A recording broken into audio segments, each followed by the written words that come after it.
आलसी लेकिन भोला भाला युवक था। नाम था आनंद। दिन भर कोई काम नहीं करता, बस खाता ही रहता और सोता रहता। घर वालों ने कहा, चले जाओ, निकल जाओ घर से, कोई काम धाम करते नहीं हो, बस पड़े रहते हो। वह घर से निकलकर यूं ही भटकते हुए एक आश्रम पहुंचा। उसने देखा कि वहां एक गुरुजी हैं, उनके शिष्य हैं। कोई काम नहीं करते, बस मंदिर की पूजा करते हैं। उसने मन में सोचा, यह बढ़िया है, कोई काम धाम नहीं, बस पूजा ही तो करना है। गुरुजी के पास जाकर पूछा, क्या मैं यहाँ रह सकता हूँ? गुरुजी बोले, हाँ हाँ, क्यों नहीं, लेकिन मैं कोई काम नहीं कर सकता हूँ गुरुजी। कोई काम नहीं करना है, बस पूजा करनी होगी। आनंद बोला कि ठीक है, वह तो मैं कर लूंगा। अब आनंद महाराज आश्रम में रहने लगे। न कोई काम न कोई धाम, बस सारा दिन खाते रहो और प्रभु भक्ति में भजन गाते रहो। महीना भर हो गया। फिर एक दिन आई एकादशी। उसने रसोई में जाकर देखा, खाने की कोई तैयारी नहीं थी। उसने गुरुजी से पूछा, आज खाना नहीं बनेगा क्या? गुरुजी ने कहा, नहीं, आज तो एकादशी है, तुम्हारा भी उपवास है। उसने कहा, नहीं, अगर हमने उपवास कर लिया तो कल का दिन ही नहीं देख पाएंगे।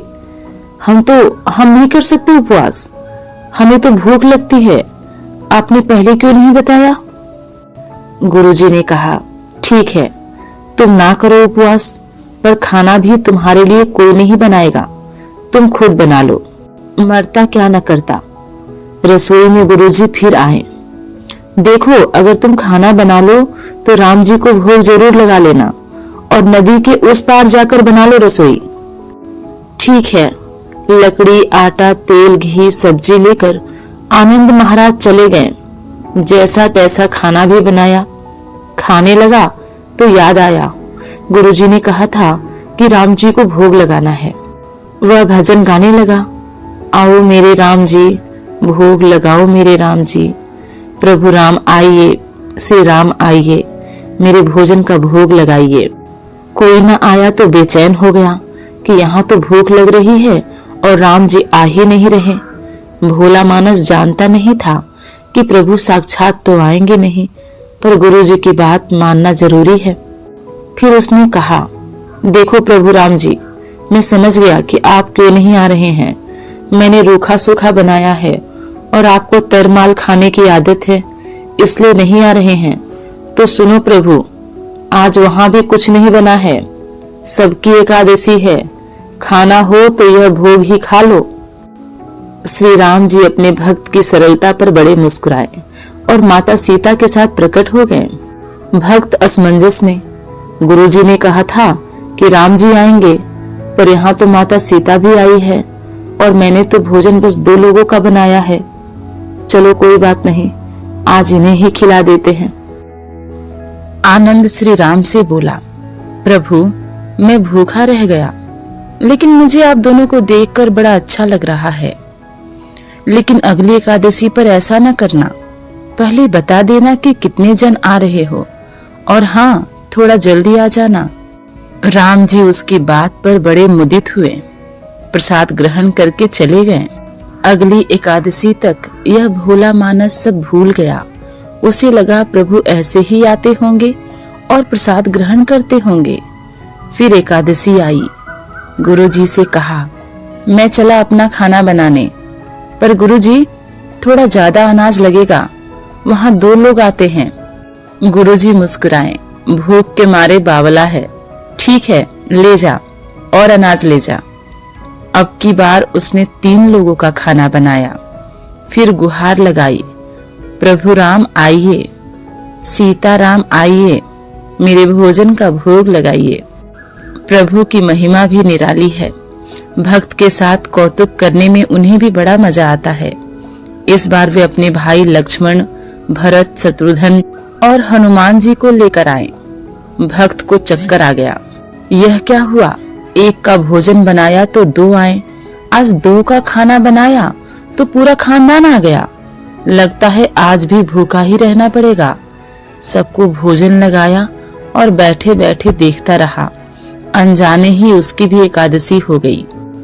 फिर अगली एकादशी आने से पहले गुरुजी से कहा, गुरुजी, ये आपके प्रभु राम जी अकेले नहीं आते, हर बार कितने सारे लोग ले आते हैं, इस बार अनाज ज्यादा देना। गुरुजी को लगा कहीं यह अनाज बेचता तो नहीं है, देखना पड़ेगा जाकर। भंडार में कहा, इसे जितना अनाज चाहिए दे दो, और छुपकर उसे देखने चल पड़े। इस बार आनंद ने सोचा खाना पहले नहीं बनाऊंगा, पता नहीं कितने लोग आ जाएं, पहले बुला लेता हूँ, फिर बनाता हूँ। फिर टेर लगाई, प्रभु राम आइए, श्री राम आइए, मेरे भोजन का भोग लगाइए। सारा राम दरबार मौजूद, लेकिन यह क्या, प्रसाद तो तैयार ही नहीं है। भक्त ठहरा भोला भाला, बोला, प्रभु इस बार मैंने खाना नहीं बनाया। प्रभु ने पूछा, क्यों? बोला, मुझे मिलेगा तो है नहीं, फिर क्या फायदा बनाने का, आप ही बना लो और खुद ही खा लो। राम जी मुस्कुराए, सीता माता भी गदगद हो गई उसके मासूम जवाब से। लक्ष्मण जी बोले, क्या करे प्रभु? प्रभु बोले, भक्त की इच्छा है, पूरी तो करनी पड़ेगी, चलो लग जाओ काम से। लक्ष्मण जी ने लकड़ी उठाई, माता सीता आटा सानने लगी। भक्त एक तरफ बैठकर देखता रहा। माता सीता रसोई बना रही थी तो कई ऋषि मुनि यक्ष गंधर्व प्रसाद लेने आने लगे। इधर गुरुजी ने देखा खाना तो बना नहीं, भक्त एक कोने में बैठा है। पूछा, बेटा क्या बात है, खाना क्यों नहीं बनाया? बोला, अच्छा किया गुरुजी, आप आ गए, देखिए कितने लोग आए हैं प्रभु के साथ। गुरुजी बोले, मुझे तो कुछ नहीं दिख रहा तुम्हारे और अनाज के सिवा। भक्त ने माथा पकड़ लिया, एक तो इतनी मेहनत करवाते हैं प्रभु, भूखा भी रखते हैं, और ऊपर से गुरुजी को दिख भी नहीं रहे, यह और बड़ी मुसीबत है। आनंद ने प्रभु से कहा, आप गुरुजी को क्यों नहीं दिख रहे हैं? प्रभु बोले, मैं उन्हें नहीं दिख सकता। बोला, क्यों? वे तो बड़े पंडित हैं, ज्ञानी हैं, विद्वान हैं, उन्हें तो बहुत कुछ आता है, उनको क्यों नहीं दिखते आप? प्रभु बोले, माना कि उनको सब आता है, पर वे सरल नहीं हैं तुम्हारी तरह, इसलिए उनको नहीं दिख सकता। आनंद ने गुरुजी से कहा, गुरुजी, प्रभु कह रहे हैं कि आप सरल नहीं हैं, इसलिए वह आपको नहीं दिखेंगे। गुरुजी रोने लगे, वाकई मैंने सब कुछ पाया, पर सरलता नहीं पा सका तुम्हारी तरह, और प्रभु तो मन की सरलता से ही मिलते हैं। प्रभु प्रकट हो गए और गुरुजी को भी दर्शन दिए। इस तरह एक भक्त के कहने पर प्रभु ने रसोई भी बनाई।